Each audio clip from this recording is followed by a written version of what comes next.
On se retrouve aujourd'hui dans la première vidéo de l'année 2025. Je suis très contente de vous retrouver pour un petit vlog. J'ai décidé de vous filmer la première vraie journée de 2025. Vous l'avez vu, aujourd'hui je suis en télétravail, nous sommes vendredi.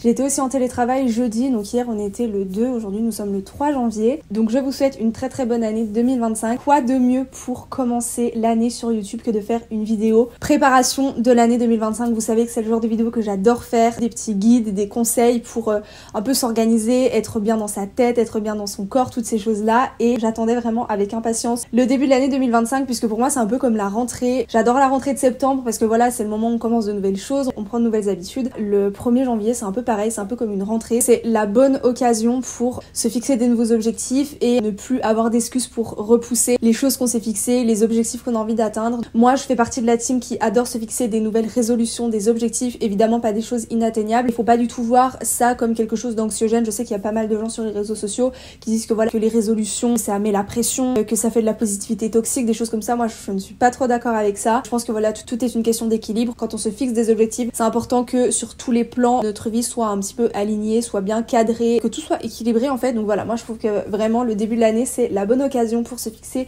des nouveaux objectifs. Alors on va voir plusieurs points ensemble aujourd'hui. On va aborder tout ce qui est nouvelle routine. Moi j'aime bien quand c'est la rentrée, quand c'est le 1er janvier, j'aime bien avoir une nouvelle routine. Je pense qu'une routine elle doit changer. C'est bien d'avoir pendant plusieurs semaines voire quelques mois la même routine. Au cours de l'année on a notre vie qui change, on a souvent des nouvelles choses qui arrivent dans nos vies, ce qui fait que ça peut un peu bousculer notre routine. La routine qu'on avait il y a un an, peut-être qu'elle n'est pas du tout adaptée à notre vie d'aujourd'hui. Ensuite on va parler de tout ce qui est objectif / résolution. Ensuite on va voir comment faire un vision board, plusieurs vision boards pour avoir une bonne vision et à quoi ça sert surtout. Donc on va commencer tout de suite avec la nouvelle routine. Vous savez que je suis étudiante, que je fais pas mal de choses à côté, donc voilà, j'ai besoin d'avoir une routine. Alors moi il y a des choses que je fais au quotidien qui ont besoin d'être assez cadrées, donc en termes d'études, d'alternance, de sport, de réseaux sociaux, tout ça j'ai besoin de pouvoir me caler tout ça dans une journée. Alors à la fin de l'année, donc là c'était en décembre, je m'étais fait un petit tableau sur une feuille pour arriver à gérer mon temps entre les choses principales, mon alternance, mes cours, les révisions, les réseaux sociaux et le sport. C'est vraiment les choses que j'ai besoin de caler dans ma semaine. En début d'année 2025, il va y avoir pas mal de petits changements qui ont déjà un petit peu commencé fin d'année 2024. Il y a des choses qui vont naturellement changer. C'est pour ça que cette organisation que je me suis fait du coup il y a à peu près un mois, je sais très bien que je vais pas pouvoir la garder. Cette organisation, je vais un petit peu l'adapter au fur et à mesure. Je m'étais fixé 2 soirs par semaine de travailler sur mes cours. Je m'étais fait 5 à 6 séances de sport par semaine. Je m'étais fixé des temps d'alternance, des temps où j'allais réviser, des temps où j'allais faire mes projets de groupe, des temps où j'allais faire de la préparation de contenu et les temps où j'allais faire le montage, la création de contenu, etc. Donc je m'étais un petit peu organisée comme ça. J'ai décidé depuis hier matin d'avoir une toute nouvelle routine. J'ai toujours eu l'habitude d'aller à la salle le soir et en fait je me rends compte que ça me fatigue trop d'aller à la salle le soir. Je suis à Lyon mais je suis hyper excentrée. J'ai 1 heure de trajet déjà pour aller jusqu'à mon alternance et si en plus je dois repasser du temps dans les transports pour aller à la salle, enfin ça me fait vraiment, il y a des fois où je rentrais chez moi, il était 21h30, j'avais toujours pas mangé, je m'étais pas lavée, j'avais pas préparé mes affaires pour le lendemain, enfin vraiment j'étais fatiguée. Donc là je me suis dit je vais aller à la salle le matin. C'est un petit peu un challenge aussi parce que je suis insomniaque depuis des années. S'il faut me lever tôt, franchement je vais le faire, mais me lever tôt pour aller à la salle alors que je sais très bien que je ne vais pas dormir la veille, c'est un petit peu compliqué et j'ai essayé pas mal de choses. J'ai essayé tout ce qui est technique de respiration, tout ce qui est mélatonine, enfin vraiment j'ai tout essayé, rien ne fonctionne. Donc je me suis dit on va peut-être prendre les choses autrement. Je me suis dit je vais aller à la salle le matin. Si je me lève tôt et que du coup je m'endors très tard, il y a un moment donné où je vais être tellement fatiguée que je vais forcément m'endormir tôt, enfin mon corps va forcément fatiguer beaucoup plus tôt dans la journée. Je vais réussir un petit peu à caler ce rythme là, je sais que ça va être très difficile. Ce matin je me suis dit c'est non négociable que je dorme 1 heure, 2 heures, 3 heures, 7 heures, 8 heures. J'irai à la salle, donc c'est ce que j'ai fait ce matin. Donc nouvelle organisation, nouvelle routine, je vais à la salle le matin, je vais à mon alternance ensuite ou en cours la journée et le soir. Il y aura des soirs où je ferai que réviser et il y aura des soirs où je travaillerai vraiment sur la création de contenu. Fixez vos objectifs avant de créer votre routine parce que vous allez vraiment créer votre routine et mettre en place de nouvelles habitudes dans votre routine par rapport à vos objectifs. Donc on vient justement parler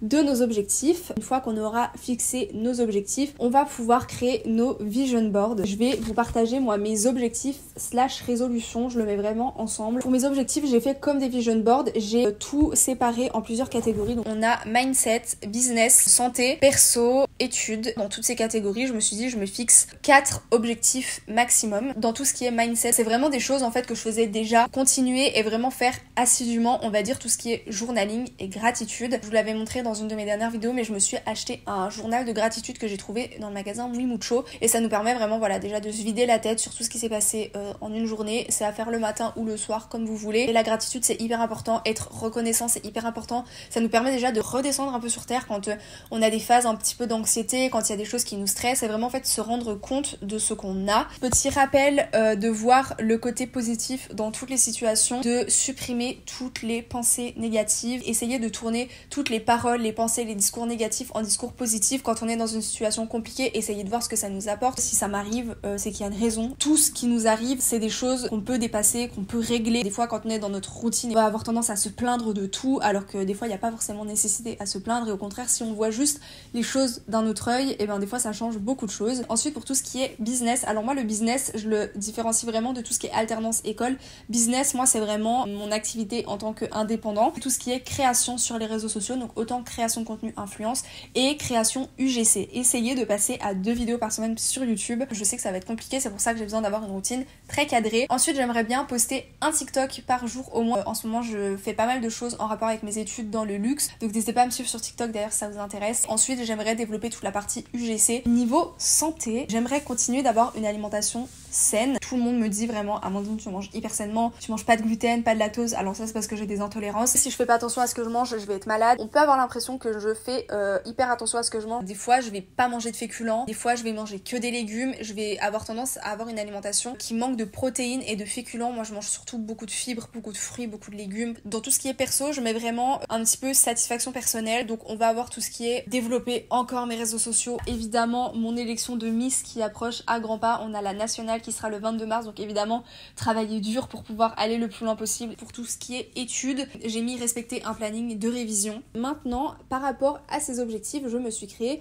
5 vision boards. Pour tout ce qui est mindset, je me suis fait vraiment un vision board avec des phrases un petit peu de motivation. Ensuite, dans tout ce qui est santé, on voit pas mal de nourriture hyper saine, protéinée, riche en fibres. Tout ce qui est évidemment journaling, le tennis parce que je fais du tennis, des images de marche parce que j'aimerais un peu plus marcher et un peu plus sortir en dehors de quand je fais mes séances à la salle, du pilates parce que j'aimerais bien faire plus de pilates. Pour tout ce qui est business, on a clairement tout ce qui est création de contenu, et dans tout ce qui est école, des images un peu inspirantes. Si vous ne mettez pas en place des choses au quotidien pour atteindre vos objectifs, ça ne fonctionnera jamais. Les premiers temps, quand on met en place une nouvelle routine, c'est difficile, mais c'est une question d'habitude. Faites en sorte d'être fiers de vous, d'atteindre vos objectifs pour ne pas avoir de regrets. C'est tout pour cette petite partie de vidéo. Maintenant, on va aller faire une course.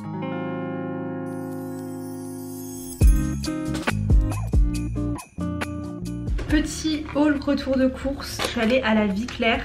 Comme je vous le dis tout le temps, moi je fais généralement mes courses dans les magasins bio, donc la Vie Claire, Biocop. Et quand j'ai des grosses courses à faire, je vais à Carrefour ou Intermarché. J'ai pris des céréales qui sont sans gluten, ça coûte 6,99 €. Ensuite, j'ai pris des petites tortillas roulées à la provençale. Ce paquet il coûte à peu près 3 € je crois. J'ai trouvé ce pain là, j'ai pris ce petit fromage végétal, du saumon. Il est 19 h, je vais arrêter cette vidéo maintenant. J'espère que cette première vidéo de l'année 2025 vous aura plu. Si jamais vous voulez me suivre en dehors de YouTube, vous pouvez me suivre sur Instagram et TikTok. Je vous fais plein de gros bisous et on se retrouve bientôt pour une prochaine vidéo. Bye.